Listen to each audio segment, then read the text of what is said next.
With city developers की खास पेशकश। जहांगीर पीर दरगाह से 2 किलोमीटर पहले आबादी के बीचों बीच वेंचर 6,000 रुपए पर स्क्वायर यार्ड, नकद या आसान अकसात पर।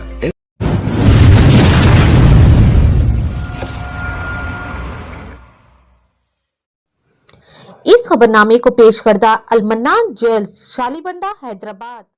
बंजर जमीन पर फसल उगाने की कोशिश, मार दिया गया है नागर। अब देखना यह है कि पानी के खतरों से होने वाली बारिश से क्या फसल उगेगी या नहीं। जी हाँ, ये सवाल बहुत ही अहम बन चुका है, क्योंकि एक पढ़े लिखे नौजवान श्रीनिवास ने एकदम हैरतअंगेज काम कर दिया और एक किन्नर को अपनी अच्छी खासी खुशहाल ज़िंदगी में शामिल भी कर लिया और फिर इससे शादी करते हुए जन्म जन्म तक का साथ निभाने का वादा भी कर लिया और इस किन्नर के गले में 3 गीठी डालकर मंगलसूत्र भी बांध दिया।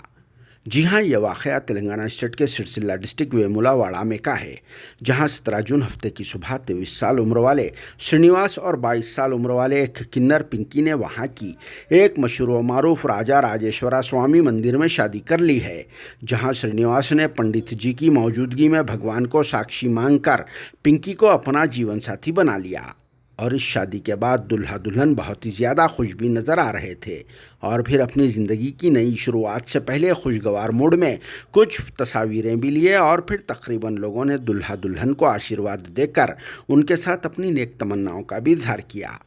मगर अब तक तो इस बात का इल्म ना हो सका कि वलीमा यानी रिसेप्शन कब और कहाँ पर रखा गया है, मगर इतना तो एक्सपेक्टेशन है कि रिसेप्शन ज़रूर होगा। बताया जाता है कि दुल्हन पिंकी वरंगल के नरसंपेट से ताल्लुक़ रखता है और फिर इनके हस्बैंड यानी श्रीनिवास एक डिग्री तालीम याफ्ता नौजवान है, मगर बेचारा जॉब न मिलने की वजह से एक खुददार की तरह ऑटो रिक्शा ड्राइविंग करते हुए ज़िंदगी गुजार रहा है। शायद इसी दौरान श्रीनिवास और पिंकी की मुलाकात हुई होगी और फिर इनके बीच में मोहब्बत भी कायम हो गई होगी। उसके बाद का तो रिज़ल्ट आप और हम सबके सामने आ ही गया, मगर शादी के बाद क्या रिज़ल्ट आएगा वो तो नहीं मालूम, क्योंकि ये बात आप और हम सबको बहुत ही अच्छी तरह से मालूम है कि पत्थर में से कभी भी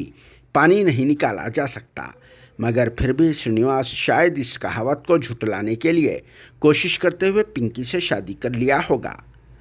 जिस पर कुछ बड़े लोगों की एक बहुत ही प्यारी और फिर बहुत ही दमदार नसीहत भी याद आ गई,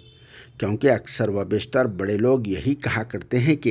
अगर सायेदार दरख्त के नीचे बैठोगे तो साया भी मिलेगा और फिर फल भी अच्छा मिलेगा। मगर आजकल के कुछ नौजवान इस कहावत के उल्टा ही जा रहे हैं और फिर वक्तिया तौर पर साया तलाश कर रहे हैं, मगर फल की नहीं सोच रहे हैं, क्योंकि जो झाड़ जल जाते हैं उससे कभी भी फल नहीं लगते। जिस पर आप सबका क्या कहना है कमेंट बॉक्स में ज़रूर जवाब देना और साथ में दुल्हा दुल्हन को भी आशीर्वाद दे देना। वैसे तो हम और हमारी टीम की तरफ से दुल्हा दुल्हन को मुबारकबाद पेश कर दी गई है और फिर इन्हें आशीर्वाद भी दे दिया गया है,